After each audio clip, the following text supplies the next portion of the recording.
You're listening to a Mamamia podcast.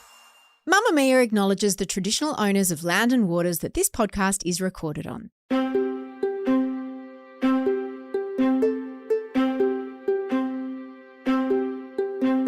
From Mamamia, I'm Mia Friedman, and you're listening to No Filter. Kim France was a glamorous magazine editor in New York who was heading up a well-known fashion magazine and married to a guy that she'd met in college and reunited with and got married to many years later. She was 37, they'd been married for a few years by now, and she'd just been given some pretty distressing news about her health. And then she had an affair. What happened next surprised Kim, but also it kind of didn't because she knew what she was doing. And she refers to it as the exit affair. It's the affair you have when you know your relationship is in trouble and you climb into a getaway car.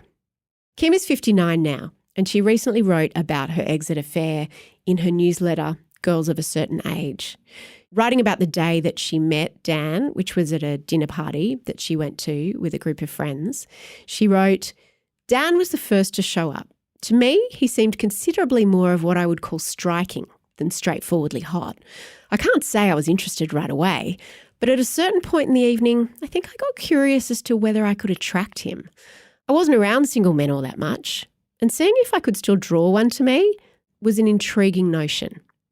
I moved as languidly as I knew how about the room, and when our eyes met across the table, I looked down at his lips and then up at his eyes again, a seduction trick an old boyfriend had taught me. In the years since that affair, a lot has happened to Kim, including moving in with a guy a week after they met. That's a great story. Here is Kim France. I love the idea, Kim, the way you talk about remembering outfits and what you were wearing at really pivotal times. Do you remember what you were wearing when you met your first husband? Well, I don't remember what I was wearing. I met him when we were in college. We were not a couple in college, but we got together years after college. So I don't remember what I was wearing when I met him because I don't really remember meeting him. I think I had a couple classes with him, but I remember that he was a guy who wore like surgeon scrubs for pants. Ah, right. Was he a medical student? He was not a medical student. He had a father who was a doctor and he really liked surgeon scrubs. And I like to think of that as red flag number one. You got married at about 37 when you were at the height of at a height of your career. I won't say the height, at a very high profile point in your career when you were editing Lucky. What made you decide to get married then? I really wanted to get married. Why? It fit with the script that I was following at the time, especially when I got to Condé Nast, because Condé Nast felt like a company that really liked married couples with children. They like their editors to, be a certain way. And so I felt, I think, more pressure once I entered that company to fit in with that. 37 is a very particular age for women.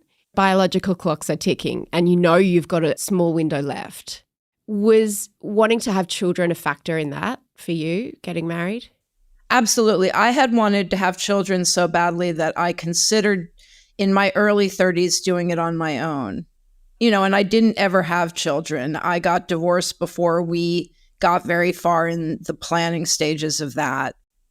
It was absolutely a reason why I wanted to get married so quickly. I wanted to start trying to have a baby, and then my marriage didn't last. And then after my marriage ended, I was going through a vulnerable time, and I was aware that I didn't want to try to do it on my own. I have friends who've done it on their own, and I admire them, and they're obviously like amazing parents, but it was something I didn't think I could do on my own. The day that you were diagnosed with breast cancer, do you remember what you were wearing? That's a good question. I should remember because it was also the day that we had the book party for the first Lucky book, the Lucky shopping manual. When I close my eyes, if I sit here and think about it, I'm wearing a blue dress. I remember who I was sitting with. We were like, oh, let's just call and get the test results because then I can go to the party and not worry about it. And I had been assured that odds of me actually being malignant were very, very small. And then I remember my friend who was sitting in the office with me, sitting across from me at my desk. And she looked at me because I just started writing things down. And she knew what that meant. I had to go get in a car and drive downtown to some club and be cheerful for 3 hours because it was our book party. What were those 3 hours like? Really nice, kind of, because I was so happy to see people. I was so happy to have a reason not to think about this thing I had just found out. And the other thing was my brothers were both there. My mother was there. My sisters-in-law were there. And they were the only ones at that point who knew. And it just freaked me out to look at them because they looked at me with such sadness and concern in their eyes. And I was thinking, like, I got lucky. Like, they caught this really early. I'm going to be fine. But seeing the concern in their eyes reflected back at me was really freaky. That was the worst part. When you are in a high-profile job and you've got a lot of staff and you work in a big company, do you have to come out as having breast cancer? Like, did you feel that you had to? I mean, I know it was pre-social media, so you didn't have to make a social media announcement. But did you feel that you had to tell people, or was it something that you wanted to keep private? I didn't make any statement. I certainly didn't make any public statement about it. I told my boss, and he told his boss, and I didn't make a secret of it with my staff. And so people found out about it, and we would occasionally get phone calls from this or that nonprofit who would, want to honor me. And I knew that being honored was very nice, but it was also very much about coming out. And at that stage in the game, I wasn't comfortable doing it. You had radiation. Did you have to have chemo as well, or surgery? I was very lucky. I got away with just a lumpectomy and radiation. It was caught very, very early. I went in for a baseline mammogram when I was 39 years old, and they found this minuscule little spot. What's a baseline mammogram? You hadn't found a lump or anything? A baseline is the first time when you go, just to, establish the baseline. And what made you go? Because I was about to turn 40. And I knew that 40, at that point, they were in America debating whether or not you should get your first mammogram at 35 or 40. Now I think they've made it even older, unbelievably. And so I just went. Something told me to go get a mammogram. And I'm not that way. I'm not super on point when it comes to like visiting all my doctors and things. But something sent me to that place to get a mammogram that day. You'd been married for a few years by then. How were you feeling in your marriage when you were diagnosed? I was very unhappy in my marriage. I was going through a very deep depression, one that was not responding to any medication. Therapy wasn't helping. I was very unhappy. I realized that a lot of why I was unhappy is that I had married the wrong person, and we were not happy together. We had this beautiful house, but we were just not happy together. So it was a tough time. And, at the time I remember thinking like, I know what we're going to do about my cancer to make that go away. I don't know what we're going to do about this depression because nothing is working. And the depression felt like the much more threatening thing. And to have them both at the same time and having your marriage struggling while there was pressure at work. Yeah, there was a big pressure at work. It was a really tough time in my life, the toughest time in my life, I would say for sure. Seems like a weird time to have an affair, or is it a really sensible time to have an affair? Well, all I know is it worked. It got me out of my marriage. And I always say I did not leave my husband for the person who I had the affair with, but he was a can opener. He helped facilitate it. He helped me see beyond the little minds, the head space I was living in at the time. Because when you're in an unhappy marriage, I think you can go weeks and months and years in it and stay in it and tell yourself, oh, well, it's not that bad. I actually said to myself at one point, maybe if we don't have to have sex ever, I could stay with him. You make these crazy bargains with yourself and then you meet someone else and all of a sudden there's just a stark contrast between what it's like with them and what it's like with this person who things are really dying with. I certainly wasn't looking to have an affair when it happened for me, but it happened at a time in my life when I was in a very dark place, and it brought me joy at a time when pretty much nothing brought me joy. You were going through radiation and your husband was away at the time, and you wrote that you didn't really think about it, but you had close friends who were furious with him for not coming back and supporting you through your radiation. He was away on a writer's retreat. And so in terms of the exit affair, when did you actually decide, I'm going to do this? What was sort of the steps of deciding, yeah, I'm going to turn left at this point. I'm not going to keep following this straight road? Well, the first thing that happened was that I met this person, and then a few days later found out that he was interested in me. The friend who introduced us thought it was a terrible idea for anything to happen and talked him out of it.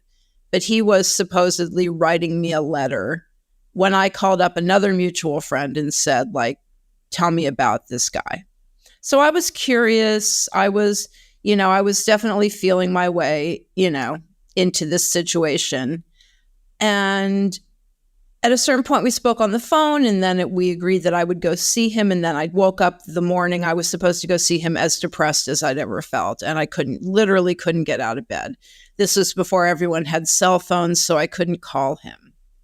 And then my husband came back from his writer's colony, his writer's retreat, and I was just very angry with him. And something had clicked, and it wasn't just that he went away while this happened. It was that I was okay with him going away and that we had no idea what a real marriage was. So he went away for a couple days with a friend of his to an academic conference. And when he did, I wrote to this man and said, I'll come see you. And that's when I went to go see him, and that's when it started. And I really only saw him 2, maybe 3 times before I left the marriage, because he wasn't in the city. Wasn't an easy thing to get up to see him. But, I'm very grateful that happened. I mean, this man knows the role he played in my life, and that I'm eternally grateful to him for helping me get out of my marriage. So it was like he was driving a getaway car. Yep. And I think he was somebody who probably had a proclivity for being attracted to wounded birds, and I was certainly a wounded bird then. But yeah, he drove the getaway car. He helped get me out. In the headiness of that time and the joy that you said that it brought you, I imagine you saw yourself differently, like through his eyes instead of the eyes of a husband in a marriage that had sort of gone bad. How did you not confuse that with something long-lasting and that you were in love? Well, I think for a little while, towards the end, I think I did feel in love. When our relationship ended, I definitely felt brokenhearted. And I had never thought that we had a future of any kind together. So it's hard to say.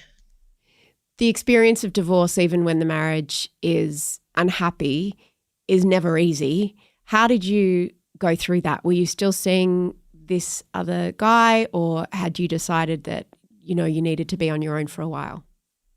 We saw each other probably from April. I left my marriage in May, and we stopped seeing each other by the fall of that year. So I went through the actual physical divorce on my own. I hadn't thought we had a real future. And because it was such a meaningful relationship to me, I couldn't see trying to get in another one right away. That's probably very sensible. Yeah, I mean, I just felt like I would compare anything negatively to it. Up next, Kim got married recently, and the story of how that happened is an absolute cracker. Stay with us.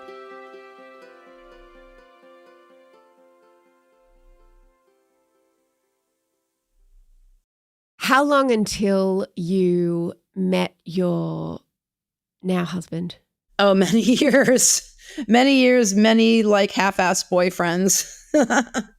I divorced my first husband in 2005, and Paul and I met in 2021. Can you tell me how you met?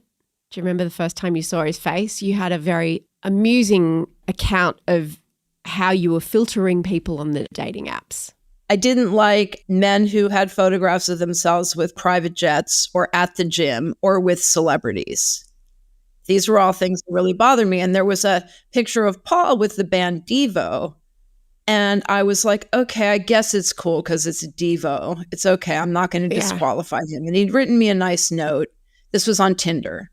Where do these guys on Tinder with celebrities and private jets? Like, that's not the Tinder that I've heard of.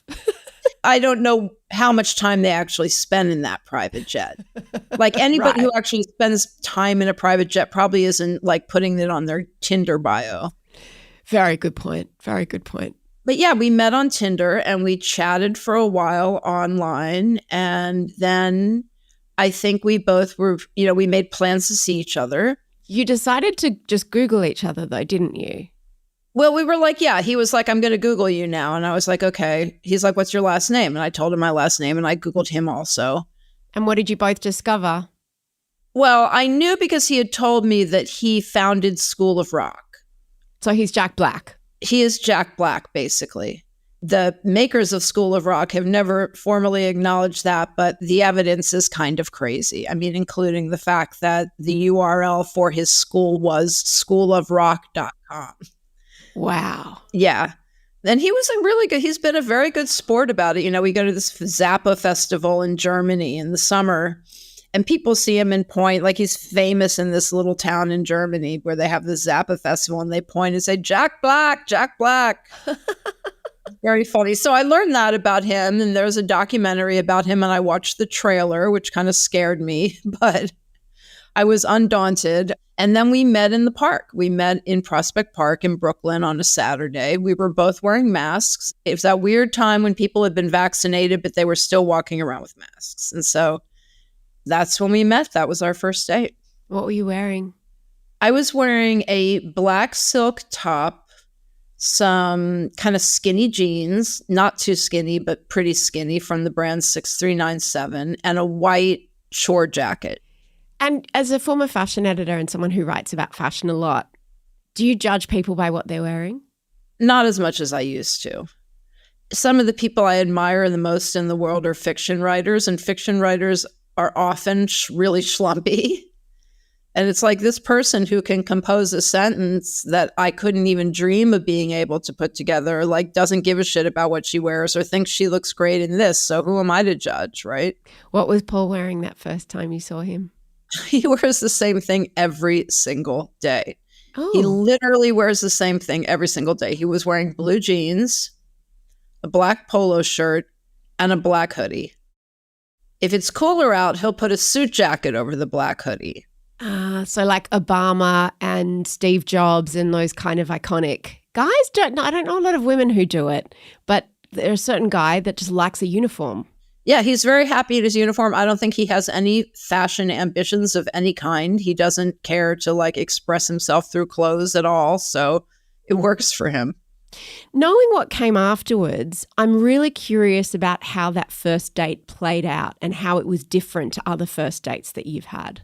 Well, I'll say it. During the end of COVID was a very lonely time for me. I had been on my own for all of it. And I had a couple of first dates that went further sexually than they maybe needed to.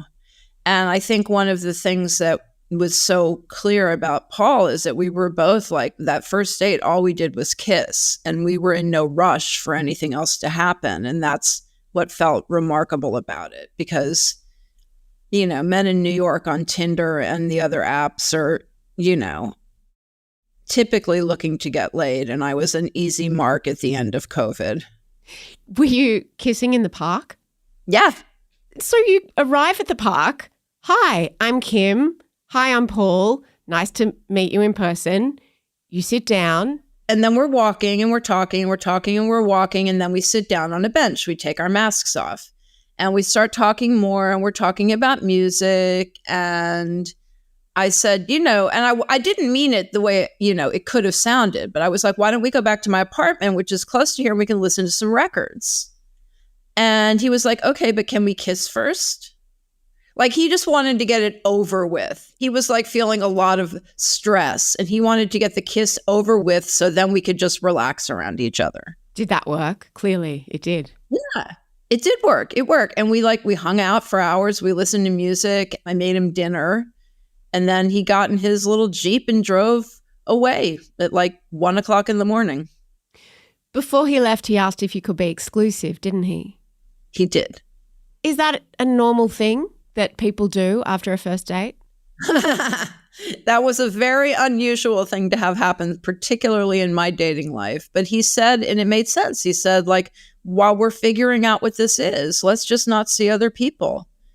And it made sense to me and was so counter to my last few experiences. I mean, I have, I've met people I've dated for years on the apps, but that was not the case during COVID. That was just a weird time.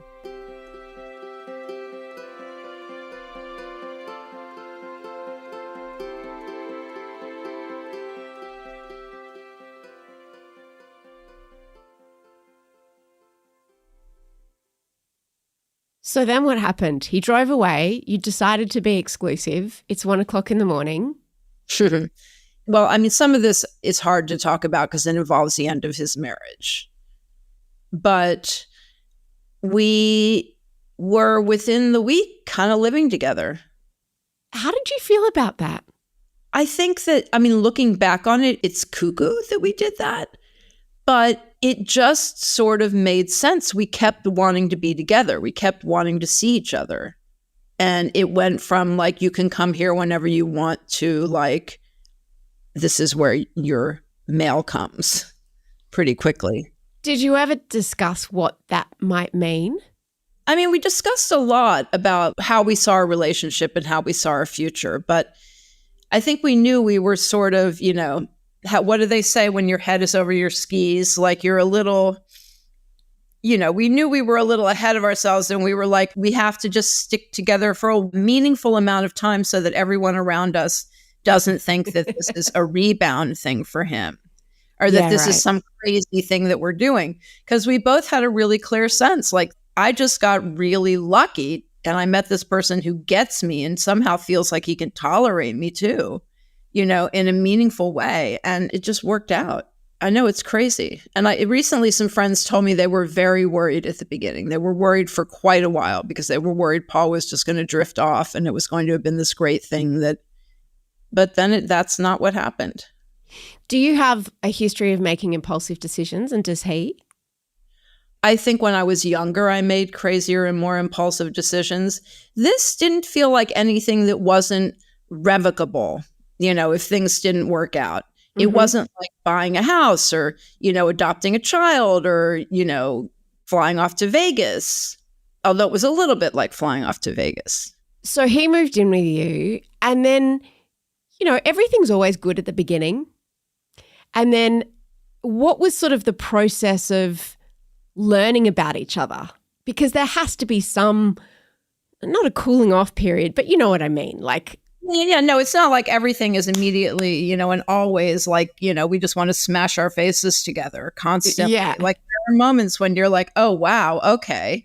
That's the thing I'm going to be living with maybe forever.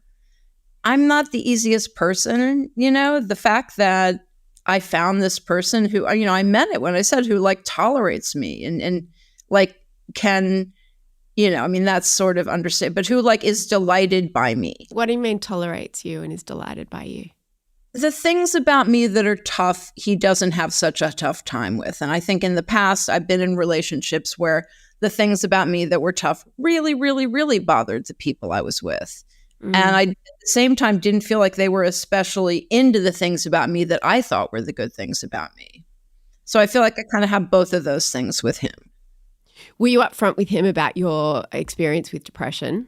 Oh, yeah, I was upfront. We were both really upfront with each other about a lot of things very quickly. And so in terms of you discovering things about him as well, has there ever been a time where you've both gone, oh, maybe we went a little bit too fast? Because you can't really step back after living together a few days after meeting. Yeah. I think that there were times early on, I think people who knew Paul and knew that he was just leaving his marriage worried a lot for him. And I think people who, knew that I was, very happy to have found something that felt real to me worried for me. Mm. You got married a few months ago? April 23. Why get married? Why was marriage important? Now that kids are sort of, you having kids together is off the table. You're 59, he's 50. Why the need to get married? This is a question I've gotten. I've gotten this a fair amount since I got married from women my own age who I respect, and I don't have a really good answer beyond the fact that it just felt like a thing we both wanted to do. It felt like the right level of commitment for us. And I think we thought there was something really romantic about getting married at a time when nobody would really expect that you'd necessarily make that choice. Yeah. How is it different the second time? Well, I'm much happier. And I'm with someone who I think, like I was saying, likes the things about me that I think are the things to like about me, and, who isn't so bothered by the things about me that aren't fantastic. And we like to do the same things. We like to hang out a lot and watch Shark Tank, Do they have Shark Tank in Australia? Indeed. He said to me the other day, he made me shake on the fact that neither of us would ever leave each other because we will never do better, either one of us, ever. I think when you can both agree on that, that's a beautiful thing. Yeah, I think it's definitely where we are. There'd be some people who would want to know, when you're in a marriage that perhaps isn't happy, but you have nothing to compare it to, it's hard to know how bad is bad enough to leave. It's so hard to know. And I think the thing that I've written about that I told myself was that I looked at 3 couples I knew who we hung out with a lot, who I thought were really happy couples. And I told myself, if I was stayed in this marriage, I was telling myself that I didn't deserve to be happy like they were. I couldn't answer myself on that one. Now, 2 of those 3 couples are now divorced. But at the time, they really seemed much happier than us. And that was one of the main pieces of ammunition I took in, when I made that decision. Kim shares parts from her unfinished memoir on her blog, Girls of a Certain Age, which is also a newsletter. You can find that in our show notes. The executive producer of No Filter is Kimberly Bradish, with sound production by Madeline Joannou. I'm Mia Friedman, and thank you for having us in your ears.